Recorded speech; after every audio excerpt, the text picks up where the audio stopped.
Hello. Non-profit organizations three types: trust, society, section 8. So ఈ trust, society, section 8 registrations procedure అనేది different. So నేను previous క్లాసెస్లో trust, society, section 8 registrations గురించి క్లియర్గా explain చేశాను. Next ఏంటంటే ఈ trust, society, section 8 registrations complete అయిపోయిన తర్వాత క్లయింట్కి మనం చేసే సర్వీసెస్ ఏంటంటే ట్రస్ట్ కానీ సొసైటీలో మనం స్టాంప్ అప్లై చేస్తాము. సెక్షన్ 8లో ఆల్రెడీ ఇన్కార్పొరేషన్ లెటర్లో sin number, pan number, tan ఈ మూడు ఉంటాయి. సో సెక్షన్ 8లో మనం పాన్ అప్లై చేయాల్సిన అవసరం లేదు, ట్యాన్ అప్లై చేయాల్సిన అవసరం లేదు, అండ్ ఇన్కార్పొరేషన్ నెంబర్ కూడా ఉంటుంది. ఈ మూడు ఇంపార్టెంట్, మీరు గుర్తుపెట్టుకోవాలి. అండ్ ఎంఓఏ, ఏఓఏ కూడా వచ్చేస్తాయి. సొసైటీలో బైలా రిజిస్ట్రేషన్ సర్టిఫికేట్ వచ్చేస్తుంది, ట్రస్ట్లో ట్రస్ట్ డీడ్ వచ్చేస్తుంది. ట్రస్ట్, సొసైటీకి మాత్రమే మనం స్టాంప్ అప్లై చేయాలి. వన్స్ ట్రస్ట్ స్టాంప్ అప్లై చేసిన తర్వాత, ఈ స్టాంప్ వచ్చిన తర్వాత నెక్స్ట్ మనం పాన్ కార్డ్ అప్లై చేస్తాం. ఈ పాన్ కార్డ్ అనేది కంప్లీట్గా మన కంట్రోల్లో ఉండదు. పాన్ కార్డు మన ఎవరి కంట్రోల్లో ఉంటుందంటే ఇన్కమ్ ట్యాక్స్ డిపార్ట్మెంట్ కంట్రోల్లో ఉంటుంది. ఇన్కమ్ ట్యాక్స్ డిపార్ట్మెంట్లో మనము పాన్ కార్డ్ అప్లై చేస్తాం. పాన్ ఫుల్ ఫామ్ ఏంటి? Permanent account number. Permanent account number యొక్క పాన్ని అప్లై చేశాక దీంట్లో మనము పాన్ నెంబర్ చేంజ్ చేయడం కుదరదు. కేవలం మనం ఏం చేంజ్ చేయొచ్చు? పాన్ యొక్క డేట్ ఆఫ్ బర్త్ కానీ, పాన్ యొక్క నేమ్ కానీ చేంజ్ చేయడం కుదురుతుంది. పాన్లో ప్రాబ్లమ్స్ ఏముంటాయి అంటే, ఫర్ ఎగ్జాంపుల్ మీకు ఒక పాన్ ఉంది, తర్వాత మళ్ళీ తెలియకుండా ఇంకో పాన్ అప్లై చేశారనుకోండి, డ్యూయల్ పాన్స్ ఉండడం అనేది నేరం. ఖచ్చితంగా ఒక పాన్ సరెండర్ చేసేయాలి. సో పాన్ చేంజెస్ అనేది పాన్ నేము, డేట్ ఆఫ్ బర్త్లోనే ఉంటుంది. మిగతాది సొసైటీలో కానీ, ట్రస్ట్లో కానీ, సెక్షన్ 8లో కానీ, లేకుంటే పర్సనల్ పాన్ కానీ, ఇలా డిఫరెంట్ టైప్స్ ఆఫ్ పాన్ ఉంటుంది. ఇది నెక్స్ట్ క్లాస్లో ఎక్స్ప్లెయిన్ చేస్తాం మళ్ళీ పాన్ గురించి స్పెషల్గా. నెక్స్ట్ మీరు పాన్ కార్డ్ అప్లై చేసిన తర్వాత దర్పణ్ చేస్తారు. ఈ దర్పణ్ అనేది నీతి ఆయోగ్ డిపార్ట్మెంట్ ఇస్తుంది. దర్పణ్ అప్లై చేయాలి అంటే సొసైటీ కానీ, ట్రస్ట్ కానీ, వాళ్ళ యొక్క సొసైటీ డీడ్ కానీ, ట్రస్ట్ డీడ్ కానీ, అండ్ ఆథరైజ్డ్ పర్సన్ యొక్క ఈమెయిల్ ఐడి, ఫోన్ నెంబర్, ఎంతమంది మెంబర్స్ ఉంటారో వాళ్ళ details, individual email IDs, phone numbers, ఈ కంప్లీట్ రిక్వైర్డ్ డాక్యుమెంట్స్ అన్నీ తీసుకోండి. దర్పణ్ కంపల్సరీ ఇయర్లీ అప్డేట్ చేసుకోవాలి. సో ఇది ఇయర్లీ ఉంటుంది. క్లయింట్ ఒకవేళ అడిగారనుకోండి, సార్ మీ ఇన్కమ్ ట్యాక్స్ రిటర్న్స్ డీటెయిల్స్ అన్నీ మాకు ఇవ్వండి, మేము దర్పణ్ అప్డేట్ చేస్తామని చెప్పాలి. వన్స్ దర్పణ్ కంప్లీట్ అయిపోయిన తర్వాత 80G12A ప్రొవిజనల్స్ అప్లై చేస్తాం.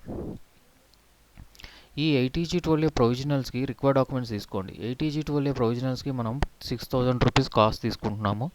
80G12A ప్రొవిజనల్స్ చేయాలి అంటే ఇన్కమ్ ట్యాక్స్ పాస్వర్డ్ ఉండాలి, పాన్ నెంబర్ ఉండాలి, అండ్ ట్రస్ట్ అయితే ట్రస్ట్ డీడ్, సొసైటీ అయితే bylaw, incorporation letter, and section 8 అయితే ఎంఓఏ, ఏఓఏ ఉండాలి. లాగిన్ చేస్తాము. వన్స్ లాగిన్ అయ్యాక వాళ్ళ చారిటీ చేస్తున్నారా అండ్ రిలీజియస్ చేస్తున్నారా అనేది ఖచ్చితంగా క్లయింట్ని అడగాలి. వాళ్ళు చారిటీలో ఉన్నారా, రిలీజియస్లో ఉన్నారా, డాక్యుమెంట్ చూసి మనం క్లయింట్ని ఖచ్చితంగా అడగాలి. అండ్ దాంట్లో ఉండే రిక్వైర్డ్ డాక్యుమెంట్స్ ఉంటాయి, అండ్ దాని ప్రొసీజర్ ఉంటుంది. ఆ ప్రొసీజర్ అంతా మనం చేసి 80G12A ప్రొవిజనల్స్ ఇస్తాము. ఇది 7 to 8 వర్కింగ్ డేస్ పడుతుంది. ఇది ఒకసారి వచ్చింది అంటే మళ్ళీ రాదు. ఒకసారి మనం ప్రొవిజనల్ తీసుకున్నామంటే అయిపోయింది, ఇంకంతే. ఇంకా ప్రొవిజనల్ అప్లై చేయడం కుదరదు.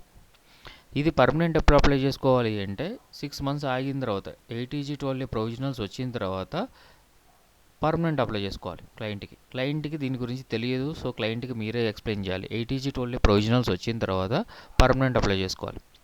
ఇది 80G12A గురించి. తర్వాత ITR 7, ITR 5 ఎవ్రీ ఇయర్ వేసుకోవాలి. దీన్ని ఇన్కమ్ ట్యాక్స్ రిటర్న్స్ అంటారు. ITR 7 కానీ, ITR 5 కానీ వేస్తారు. ITR 7 ఎందుకు వేస్తారు అంటే 80G12A ప్రొవిజనల్ కానీ, పర్మనెంట్ కానీ ఉంటే ITR 7 వేయాలి. 80G12A అప్లై చేయని సొసైటీస్ కూడా ఉంటాయి, ట్రస్ట్లు కూడా ఉంటాయి, వాళ్ళు ITR 5 వేస్తారు. ఎవ్రీ ఇయర్ ఆడిట్ ఉండాలి సొసైటీస్కి, ట్రస్ట్కి ఎవ్రీ ఇయర్ ఆడిట్. ఇప్పుడు మనము క్లయింట్కి సర్వీస్ చేసేటప్పుడు ఇన్కమ్ ట్యాక్స్ పాన్ అప్లై చేసామంటే మళ్ళీ పాన్ అప్లై చేయడం కుదరదు. 80G12A ప్రొవిజనల్స్ అప్లై చేసాము అంటే మళ్ళీ ప్రొవిజనల్స్ అప్లై చేయడం కుదరదు. 80G12A పర్మనెంట్ అప్లై చేసిన తర్వాత మళ్ళీ 5 yearsకో 10 yearsకో వస్తాం. సో మనం ప్రతి ఇయర్ క్లయింట్కి చేసే సర్వీస్ ఏంటి? ఇన్కమ్ ట్యాక్స్ రిటర్న్స్ కానీ ఆడిట్ కానీ దీని గురించి పర్ఫెక్ట్గా తెలుసుకోవాలి.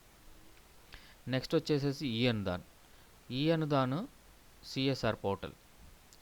ఈ అనుదాన్ ఏంటంటే దర్పణ్ డాక్యుమెంట్ తోటి ఈ అనుదాన్ అప్లై చేస్తాం. ఈ అనుదాన్ ఎందుకు అంటే ఏ సొసైటీ కానీ ట్రస్ట్ కానీ సెక్షన్ 8 కానీ గవర్నమెంట్ ప్రాజెక్ట్స్ అప్లై చేసుకోవాలి అంటే ఈ అనుదాన్ పోర్టల్ ఉండాలి. ఈ అనుదాన్ పోర్టలు సిఎస్ఆర్ పోర్టల్ ఈ రెండు సపరేట్. ఈ అనుదాన్ పోర్టల్ అంటేనేమో గవర్నమెంట్ ప్రాజెక్ట్స్ ఫండింగ్స్ కోసం అప్లై చేసుకోవడం.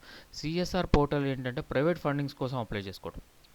గుర్తుపెట్టుకోండి, ఈ అనుదాన్ అనేది గవర్నమెంట్ ప్రాజెక్ట్స్ కోసం, సిఎస్ఆర్ అనేది బయట ఉన్న ప్రాజెక్ట్స్ సిఎస్ఆర్ ఫండ్స్ కోసం అప్లై చేసుకోవడానికి. Okay. MCA ministry of corporate affairs department వాళ్ళు ఏమి ఇస్తారు? సిఎస్ఆర్ ఇస్తారు.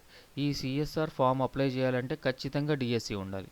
సో ఇక్కడ లిస్ట్లో డిఎస్సి లేదు, డిఎస్సిని యాడ్ చేసుకోండి. డిఎస్సి అంటే ఏంటి దాని గురించి నేను మళ్ళీ స్పెషల్ క్లాస్ చెప్తాను.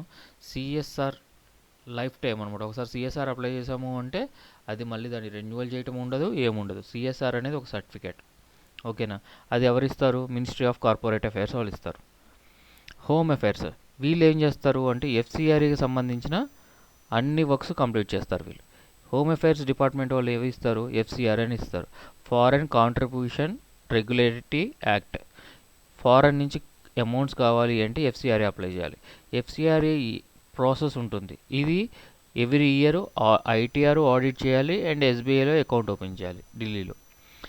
అంటే మీరు ఎవ్రీ ఇయర్ చేయాల్సిన వర్క్స్ ఏముంటాయంటే దర్పణ్ ఎవ్రీ ఇయర్ చేయాలి, and FCRA yearly ITR audit renewal చేయాలి, అండ్ ఆడిట్ ఐటీఆర్ చేయాలి. మిగతా సర్వీసులన్నీ ఒకసారి చేస్తే మళ్ళీ చేయాల్సిన అవసరం ఉండదు.